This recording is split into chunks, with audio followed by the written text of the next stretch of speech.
কি বন্ধুরা, তোমরা সবাই কেমন আছো? কি বন্ধুরা, শুনলাম তোমরা নাকি বলছো প্রতিবেশী খুব তোমাদের বিরক্ত করছে। তাহলে আজকের এই ভিডিওটি ঠিক তোমাদেরই জন্য। চুপ থেকে প্রতিবেশীর শত্রুকে জব্দ করার 5টি কৌশল। ভিডিওটি যদি তোমরা স্কিপ না করে ধৈর্য সহকারে দেখো তাহলে তোমরা বুঝতে পারবে প্রতিবেশীকে চুপ থেকে কিভাবে জব্দ করা যায়। বন্ধুরা, আমাদের চারপাশে এমন মানুষ থাকতে পারে যারা হয়তো খোলাখুলিভাবে নয় বরং নিঃশব্দভাবে তোমাদের বিরক্ত করে বা বিরক্ত করার চেষ্টা করে। কখনো কখনো তারা তোমার মানসিক শান্তি নষ্ট করার জন্য ছোট ছোট কৌশল ব্যবহার করে। কিন্তু বন্ধু, মনে রাখবে, উত্তেজনা দেখানোর মানে শত্রুকে কিন্তু জয় দেওয়া। আজ আমি শিখাবো চুপ থেকে কৌশলভাবে শত্রুকে জব্দ করার 5টি কৌশল, যাতে তুমি শান্ত, দৃঢ় ও শক্তিশালী হতে পারো। বন্ধু, একটি ছোট্ট গল্প বলছি। রবি তার বাড়ির পাশে একজন প্রতিবেশী দ্বারা বারবার বিরক্ত হচ্ছিল, কিন্তু তিনি চুপ থেকে পরিকল্পনা করে পরিস্থিতি নিয়ন্ত্রণ করতে শিখেছিল। কৌশল 1, চুপ থেকে কিভাবে প্রতিবেশীকে জব্দ করা যায়। চুপ থাকা মানে নীরবতা নয়, বরং লক্ষ্য বিশ্লেষণের মাধ্যমে শত্রুর কৌশল বোঝা। প্রতিটি ঘটনার সময় লক্ষ্য রাখো, শত্রুর আচরণ, সময়, উদ্দেশ্য বুঝো। তোমার আবেগ নিয়ন্ত্রণে রাখো, আর উত্তেজিত একদমই হবে না। একজন প্রতিবেশী নিয়মিত তোমার জমিতে প্রবেশ করে। রবি প্রথমে চুপচাপ পর্যবেক্ষণ করলো কখন, জ্ঞান কীভাবে প্রবেশ করছে। শত্রুর ধারা, প্যাটার্ন বোঝা গেল, পরবর্তী পদক্ষেপ নেওয়া সহজ হয়। আর বন্ধু, চুপ থাকো, বিশ্লেষণ করো, ধৈর্য ধরো। কৌশল 2, সীমা স্থাপন করো। মানে শান্ত থাকলে তোমার সীমা কিন্তু স্পষ্ট, অটল হতে পারে। শত্রু কখনো তোমার ব্যক্তিগত সীমা অতিক্রম করতে পারবে না। পরিস্থিতি মোকাবিলা করার আগে নীরব থাকো, কিন্তু সীমা স্পষ্ট রাখো। কঠোর কিন্তু শান্ত ভঙ্গিতে না বলা শিখো। রবি চুপ থেকে প্রতিবেশীকে বারবার স্মরণ করালো যে তার জমি ব্যক্তিগত এবং প্রবেশ করা নিষিদ্ধ। গুরুত্ব সীমা স্থাপন মানেই তুমি শক্তিশালী হয়ে সংযত হয়ে উঠবে। আর সীমা ছাড়া মানুষ স্বাধীনভাবে তোমার উপর প্রভাব তো ফেলতে পারেই।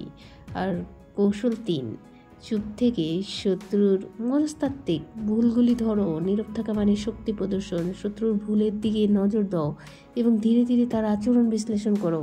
উত্তেজিত হবে না, শীতল মাথায় প্রভাব ফেলো।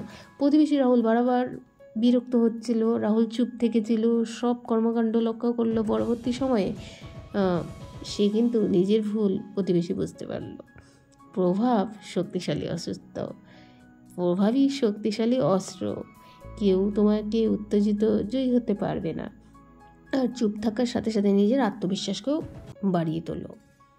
নিজের ক্ষমতা, মানসিক শক্তি জানো। শত্রু যে কোনো সময় বিরক্ত করার চেষ্টা করবে, দৃঢ়ভাবে মোকাবিলা করো। চুপ থাকা মানে প্রস্তুত থাকা, কোনো ভুলে অতিরিক্ত প্রতিক্রিয়া দিবে না। রবি শত্রুর আচরণ অনুযায়ী প্রস্তুত থাকতেন, তাই শত্রু কোনো অপ্রত্যাশিত প্রভাব ফেলতে পারলো না। আর আত্মবিশ্বাস, প্রস্তুতি তোমাকে শান্ত, শক্তিশালী রাখবে। চুপ থেকে প্রভাব তৈরি করো। মূল ধারণা, চুপ থেকে শক্তি প্রভাব দেখাও, কথায় নয়, কাজে, আচরণের মাধ্যমে। মানুষ প্রতিক্রিয়া লক্ষ্য করে। আর শত্রুকে বোঝাও কাজকর্ম বিফল হচ্ছে। ধৈর্য, কৌশল বজায় রাখো। রবি তার আচরণ প্রস্তুতি নিয়ে এমন প্রভাব ফেলেন যার ফলে শত্রু অবশেষে নিজের ভুল বুঝলো। চুপ থেকে প্রভাব তৈরি করো, তোমার সম্মান, শক্তি বজায় রাখো। আর চুপ থাকা দুর্বলতা নয়, এটি কৌশল, এটি আত্মবিশ্বাসের পরিচায়ক।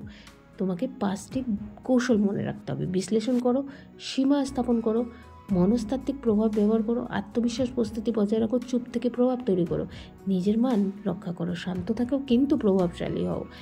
প্রেরণা, নীরবতা কখনো দুর্বলতা নয়, এটি শক্তির নিখুঁত প্রকাশ।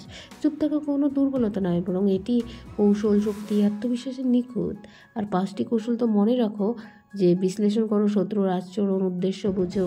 2 নম্বর, সীমা স্থাপন করো, নিজের ব্যক্তিগত জায়গা, মান রক্ষা করো। 3 নম্বর, মনস্তাত্ত্বিক প্রভাব ব্যবহার করো, উত্তেজিত না হয়ে শত্রুর ভুল ধরো। 4 নম্বর, আত্মবিশ্বাস, প্রস্তুতি বজায় রাখো, কোন পরিস্থিতিতে দৃঢ় থাকো। 5 নম্বর, চুপ থেকে প্রভাব তৈরি করো, কথায় নয়, কাজে, আচরণের মাধ্যমে শক্তি প্রদর্শন করো। বন্ধুরা, মনে রাখবে, নীরবতা শক্তিশালীর অস্ত্র। আর যখন তুমি ধৈর্য, কৌশলময় পরিস্থিতির মোকাবিলা করবে, তখন শত্রু নিজেই ভুল বুঝবে। নীরবতা কখনো দুর্বলতা নয়, এটি শক্তির প্রকাশ। নিজের মান, শান্তি, আত্মবিশ্বাস সর্বোচ্চ অগ্রাধিকার তুমি দাও এবং জীবনের সব প্রতিবন্ধকতাকে জয় করো। বন্ধুরা, জীবন কিন্তু আমাদের প্রতিটি পথে অনেক কিছু শিখিয়ে দেয়। আর চুপ থেকে প্রতিবেশীকে জব্দ করার এই কৌশলগুলি তো খুবই ভালো, যেটা যদি তোমরা খুবই চালাকি সহকারে ব্যবহার করো, প্রতিবেশীকে তো তোমরা চুপ থেকেই জব্দ করতে পারবে।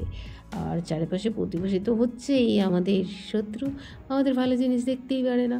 তো তোমরা কিন্তু প্রতিবেশীর সাথে ঝগড়া না করে এইভাবে কৌশল কিন্তু তোমরা 5টি কৌশল নিজের জীবনে প্রয়োগ করে প্রতিবেশীকে কিন্তু তোমরা জব্দ করতে পারো। ভিডিওটি ভালো লাগলে একটি লাইক অবশ্যই করে দাও, আর পাশে থাকা নোটিফিকেশন বেলটিকে অন করতে বলবে না, তাহলে কালকে আমি কী ভিডিও দিচ্ছি সরাসরি তোমরা দেখতে পারবে। আর ভিডিওটি কেমন লাগলো, এর আগেও কি আমাকে কোনো প্ল্যাটফর্মে দেখেছো? তো বন্ধুরা, আমার ভিডিওটি যদি ভালো লাগে একটি লাইক অবশ্যই করে দাও। ধন্যবাদ, থ্যাংকস ফর ওয়াচিং।